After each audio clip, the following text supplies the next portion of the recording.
back to Making Finances Sexy. It is me, Rose Short, aka the Red Queen. Come down the rabbit hole with me. I am a realtor here in the Phoenix Valley, as well as CEO of Kronika Luxury and a financial consultant. It is my mission to help you build multiple income streams, file your boss, live your dream lifestyle, and say to hell with convention. And joining me today is the wonderful and talented Miss Jessica Lay. Yeah. What's up, everybody? I'm Jessica Lay, your Rent Rave owned realtor and certified instructor with 101 Financial. My mission is to help you transition from renting to home ownership, no matter your situation. I'm ready to be your personal finance coach and first-time home buyer specialist. What? Yes, and today we want to talk about organic traffic with social media and, more importantly, how to choose the right platform for you. So obviously we know there's a lot of different social media platforms out there. There's, of course, TikTok, Pinterest, Instagram, Facebook, a couple of the ones that I don't really use, Snapchat, Reddit, Threads, yeah, X. Anyways, there's a lot of platforms out there, right? Yeah, I remember when it used to just be like Facebook. I remember when it now was just MySpace. yeah. I remember MySpace too. That was fun. That was fun. So how do you choose what platform is right for you? Well, there's a couple different ways. First and foremost is, how do you consume and create content, right? So if you are a really good copywriter and you love to sit down and write really long Facebook posts and things like that, then Facebook and Instagram are probably going to be your best bet, because those two platforms tend to favor the longer posts. And then, of course, X or Threads would be great as a way to shorten those and send those out. And then, of course, blogging would also be a good route to go. So if you're into writing, we've already got multiple options for you, right? But what if you're into, let's say, carousel creation, which is the multi-photo and copywriting format? Well, that's probably going to be most useful for Instagram, right? Because Instagram does the carousels. Facebook does them a little bit, but not nearly as well as Instagram. And then, of course, if you're going for video, TikTok is still the king. They started with video. They're starting to push, photo posts and stuff like that a little bit more. But they are definitely the king of video when it comes to marketing and reaching your audience organically. Nice. Yeah, I just feel like when you're getting started, maybe try a couple different platforms and see like how they make you feel, or like understand like your target audience, like who you're trying to reach and things like that. Like just play around with them. It's fun to like try Instagram or Snapchat or TikTok or whatever. Just trying different platforms and see which ones you really like to use.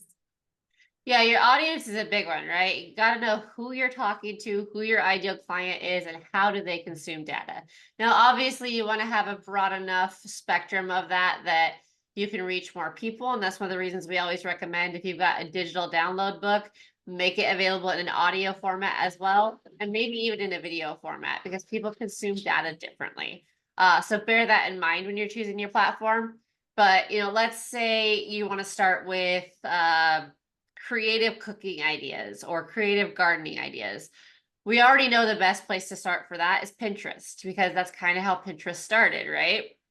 And that's kind of a very specific demographic you're trying to reach as well. If what you have is tailored more toward, first-time college students or things like that, or, students just graduating, going to college, you're probably going to want to focus on Snapchat or TikTok or something that demographic falls into a little bit more. So it does take some research, as any business idea should.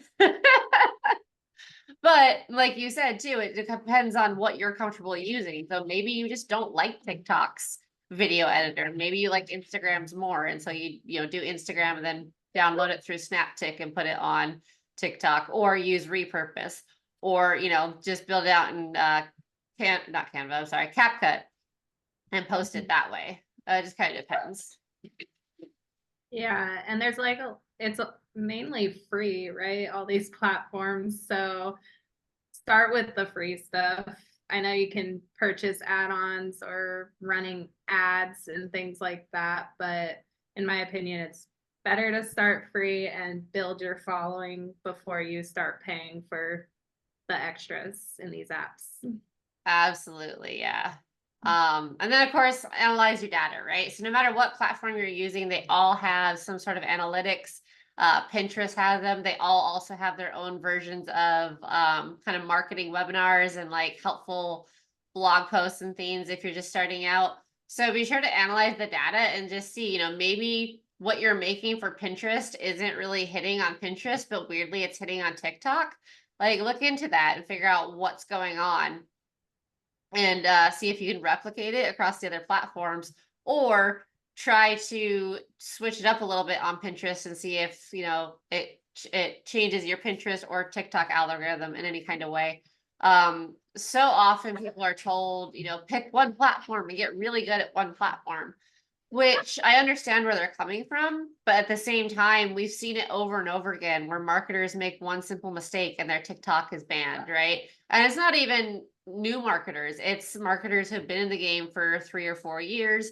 One of them I know of had about 3 million followers, and TikTok was just like, yeah, no, community guidelines violation, and shut him down. So you want to make sure that you have other streams, other platforms that you're using, but that doesn't mean that you can't have a primary one.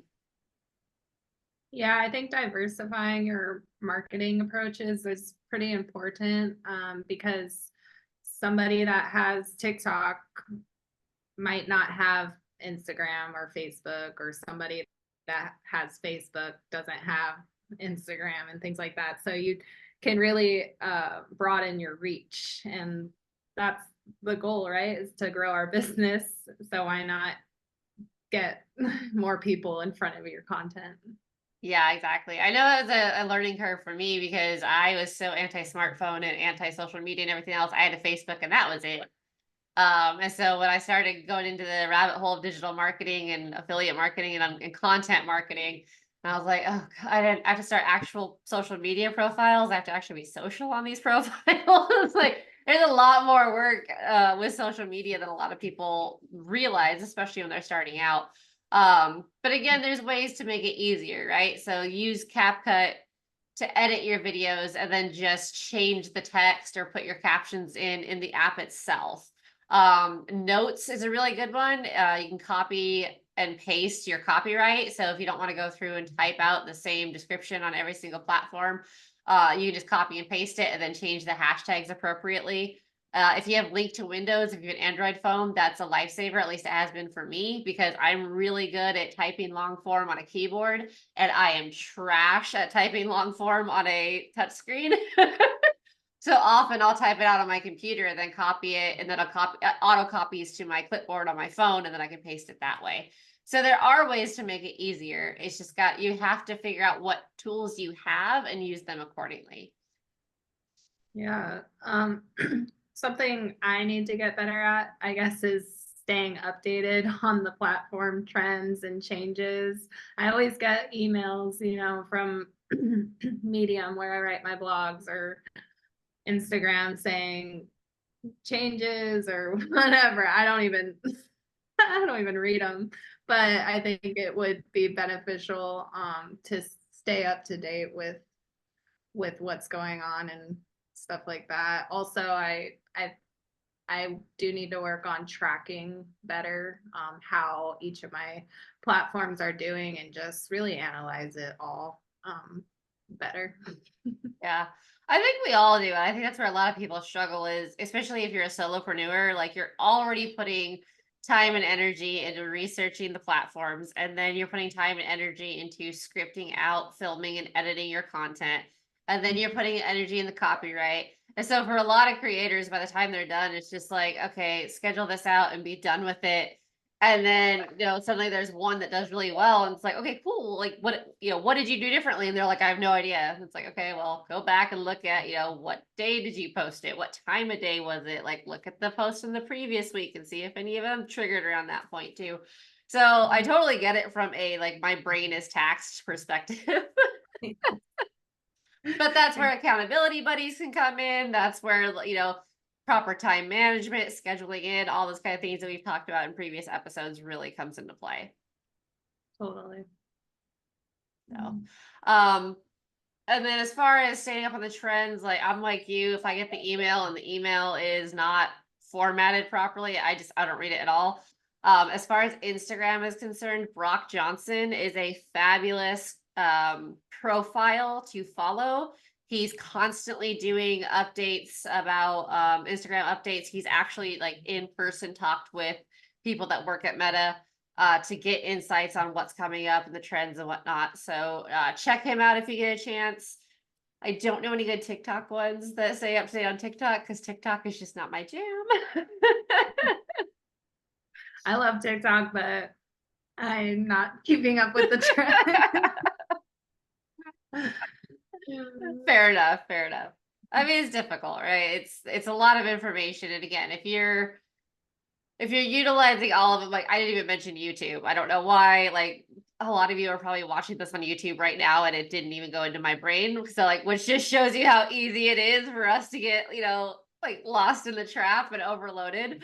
But everyone has little bits of tweaks here and there. And that's why it's super, super important that yes, you can repurpose your content and you can repurpose it pretty easily, but make sure that your SEO, your hashtags, your keywords, your audio even is something that can cross post. I stopped cross posting from my Instagram to my Pinterest because my pins kept getting muted.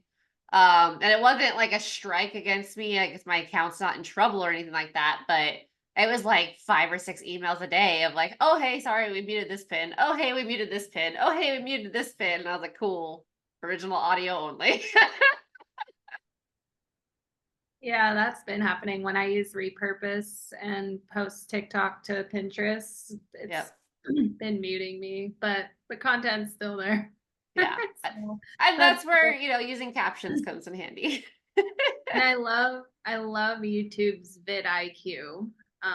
That's Yes. one I enjoy to look at and see like the graphs, and it makes it so easy to analyze how your videos are doing on there. In my opinion, like it's the easiest. Yeah. one to Well, analyze. and it gives you recommendations as you're typing your description and your title and everything else. And yeah, vidIQ, even in the free version, is amazing. So definitely recommend checking that out. And we'll put links to everything we talk about in the description on this too.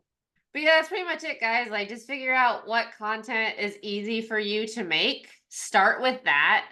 And then you can go from there. So like for me, it's video, but I've been working a lot on taking my video, getting the transcription off of YouTube and making it into a blog post, which you can do pretty easily. Yeah, I know it's going to trigger some people, but you can use AI, you can use Monica or ChatGPT. It's still your original work. You're just maybe having them format it in a more, you know, flowy, bloggy way than a video way. I would say if you do that, just go ahead and put a note at the end that says, hey, just FYI, like I did use, you know, AI to help me format this or whatever, because I know they're starting to crack down a little bit on that, especially on Medium. There was actually a war on AI going on right before I jumped on this call that I was kind of drug into, and I was like, like it's a tool. Like that's what it's like anything else, you got to use it right. But you know, I know it triggers some people, so Yeah, just putting the disclaimers is smart. I put disclaimers on all my blog posts because I love writing, and it's all my writing. It's just AI definitely helps clean it up a bit, and yeah, sometimes make it sound more entertaining than the way I wrote it, you know? yeah. And Well, more especially if you're engaging. tired, right? Like if you've been Yeah. working on it for a while and you're just tired, like putting jokes in there too, just Yeah. doesn't vibe. But And make sure you guys are making videos and making content of things you like. Like, don't just jump into it because of like the monetary value. You can, because you can get really successful in this space, but it's important to work and do things that we like. yeah, be authentic.